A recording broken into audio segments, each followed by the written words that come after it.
E olha, se você está em São Paulo, que caos está esta cidade. E o nosso programa vai começar hoje, amanhã desta terça-feira, debatendo e analisando a questão das privatizações, porque tem tudo a ver, gente. Para quem não está sabendo, São Paulo amanheceu um caos. Tudo isso porque está rolando uma nova paralisação dos metroviários, CPTM e também funcionários da Sabesp. Há pouco, o governador do estado de São Paulo, Tarcísio de Freitas, disse que as greves não vão impedir que o governo continue, sim, trabalhando nas privatizações para o estado. Pensando em trazer todos os pontos dessa história, o que a gente fez? Nós vamos conversar em instantes com dois deputados estaduais. O deputado Jorge Wilson, mais conhecido como o xerife do consumidor, e também o deputado petista Emídio Souza. Ambos estarão por aqui. Um é a favor e o outro é completamente contra essa história das privatizações. Mas antes, eu vou dar um oi aqui para o nosso sofá para tentar entender rapidamente como é que está a divisão política nesta terça-feira. Quem é contra e quem é a favor das privatizações nos metrôs? Eu não sei porquê, mas eu gostaria de começar com o Felipe Monteiro, né, o Silvio Kobayashi? Por que será? Bom dia, meu querido amigo. Bom dia, Paulinho. Bom dia, meus parceiros aqui de sofá, Miriam. Bom dia aos ouvintes, telespectadores. Ô, Paulinho, o pessoal acha da direita que a privatização resolve todos os problemas do mundo, né? Não é assim, não é assim. Tem privatização que dá certo e tem privatização que dá errado, né? Por exemplo, no caso da Sabesp, por exemplo, né? É uma privatização que com certeza vai dar errado. Por que vai dar errado a privatização da Sabesp? Porque o serviço de saneamento básico é um serviço municipal. Os municípios todos do estado de São Paulo, por exemplo, podem sair da adesão da Sabesp a partir do momento que o governo do estado de São Paulo fará a privatização.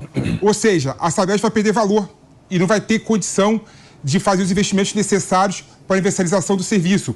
Em relação ao metrô, né, é bom lembrar que as obras do estado de São Paulo, né, estão sendo feitas a passo de tartaruga. Por quê? Porque o contrato de privatização, de concessão, de delegação é muito mal feito. Não tem acompanhamento feito de forma eficiente pelo poder estadual. Não tem agência reguladora. Olha só que absurdo. O estado de São Paulo não tem a agência reguladora que regula e fiscalize o transporte metroviário em São Paulo. Ou seja, não tem regulação. A iniciativa privada faz o que quiser. Ou seja, tem várias questões, vários parênteses, várias vírgulas. A gente tem que analisar essa situação de uma forma muito mais pormenorizada. Eu percebi que você não gostou nada da fala do Felipe Monteiro, Nelson. Claro. Ô, Paulinho, é muito bonito você falar de que falta uma agência reguladora, de que falta não sei o quê, de que pode dar certo. Tudo no campo das ideias. Pepe, eu preciso pegar você um dia, levar na Praça da Sé, ali na estação, 6 horas da tarde, para você entender na prática o que é um serviço estatal e o que é um serviço privatizado, porque vai no mesmo horário, numa linha amarela, por exemplo, que é concessionada.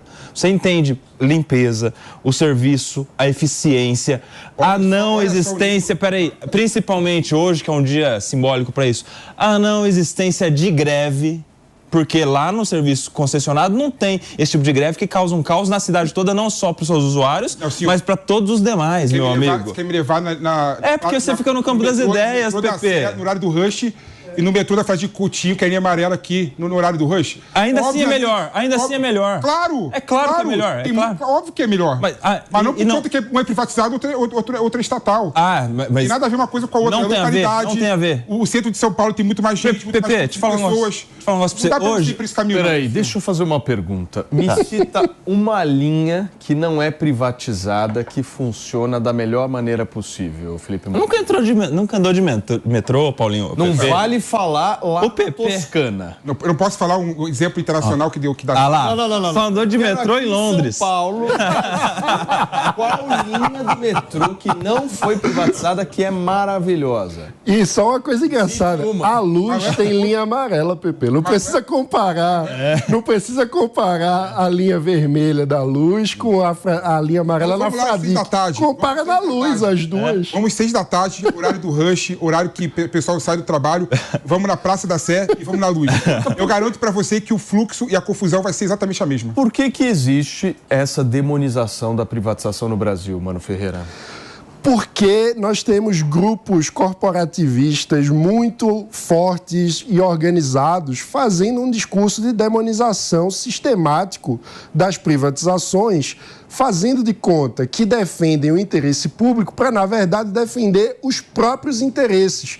Veja só, a gente mostrou nas imagens um cartaz dos grevistas dizendo que com a privatização da Enel, 2 milhões de pessoas ficaram sem energia nesse apagão que teve. No estado de São Paulo, nós temos 7 milhões de pessoas sem acesso ao serviço de saneamento. Hoje, é um apagão muito pior e não é de uma semana, é a eternidade.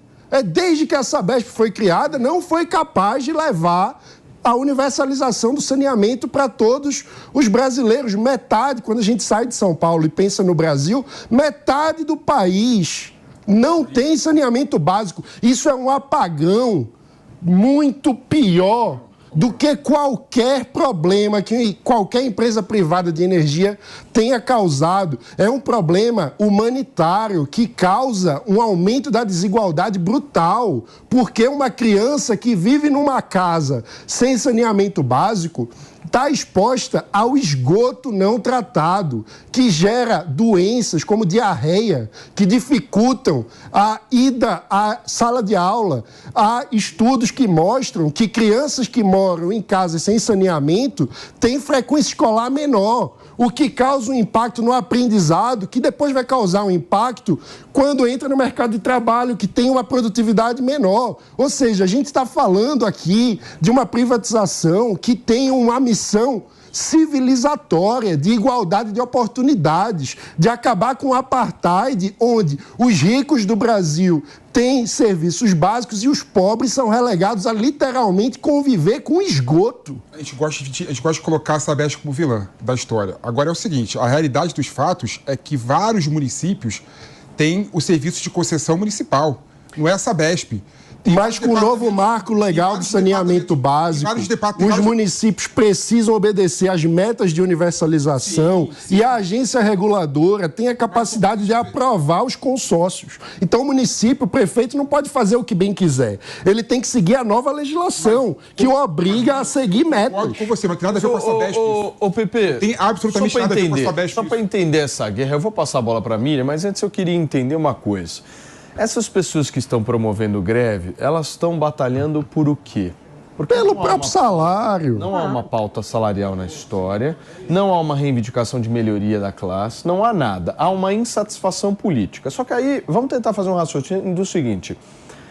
Houve uma eleição no ano passado, certo? 2 plataformas ali distintas estavam debatendo qual seria a melhor solução. Eu me lembro muito bem, na época, que o governador Tarcísio teve clareza no que se refere a privatizar. Sempre falou isso, sempre foi uma das bandeiras. O Haddad talvez seria um pouco contrário a isso. E aí o que acontece? Venceu a plataforma do Tarcísio. Aí é o seguinte, essas pessoas, esses funcionários, então, pegam a bola e não deixam ninguém jogar? É basicamente isso? Ou seja, é a vontade deles. E numa Assembleia, Paulinho, que teve 25 votantes. É isso? 25 votantes estão causando caos na vida de milhões de pessoas. Aí tem um problema do Brasil, em geral, que é o condomínio de interesses. Né? A gente vive o corporativismo, que a minoria faz mais barulho do que a maioria silenciosa. O que a gente tem que criar no Brasil é a forma de dar voz à maioria que não se manifeste sobre isso, não é? Então, infelizmente, o corporativismo das corporações consegue fazer esse tipo de manifestação.